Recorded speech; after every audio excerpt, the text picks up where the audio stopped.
Hello friends, Marvel fans, how are you all?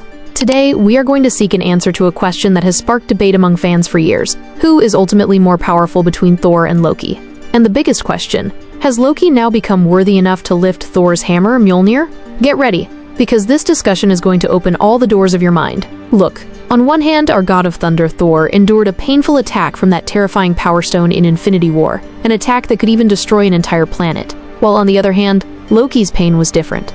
In the Loki series, we saw that during his time-slipping and temporal extraction, he endured an extremely extreme and unimaginable agony of having his body split into countless pieces and then reassembled. This pain was not just physical, but also mentally shattering.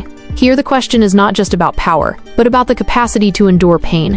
Who can endure more, an external force's impact or the internal disintegration of existence? Now let's talk about their real test.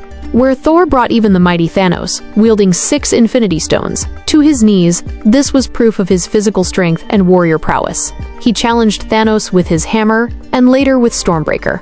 But Loki's method was different. He defeated He Who Remains, who used those very Infinity Stones like paperweights, and controlled the entire multiverse in his own mind game. He didn't defeat him with strength, but with his intelligence, cunning, and new ideas. This shows that power isn't just in muscles, but also in the mind. And there are more examples. Where Thor, in Infinity War, passed out after taking the full power and radiation of a neutron star onto his body, he barely survived. Whereas Loki, in the finale of the Loki series, stood defiant despite tolerating the full radiation of a blasting temporal loom.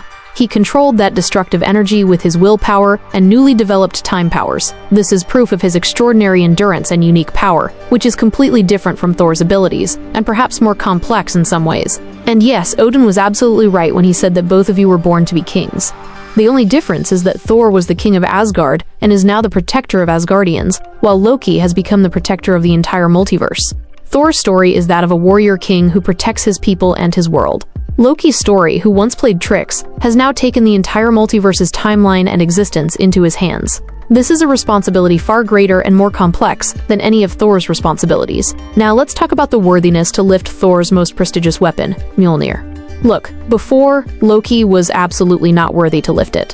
His actions, his deceit, they were against Mjolnir's principles. But after the Loki series, Loki has proven himself. He has sacrificed, he has found his glorious purpose. He has transformed himself into a living timeline to save the existence of the universe. So now the truth is that Mjolnir itself is not worthy enough for Loki to lift. Loki's stature has now gone far beyond the worthiness of any hammer. He is no longer just a prince or a warrior. He has now become time itself. So friends, after all these facts and analyses, what do you think?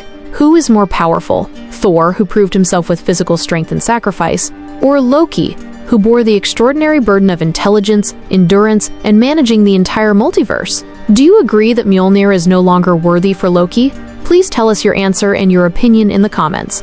I would love to know your thoughts. And if you liked this video, then like it, share it, and don't forget to subscribe to our channel for more deep dives in Marvel theories.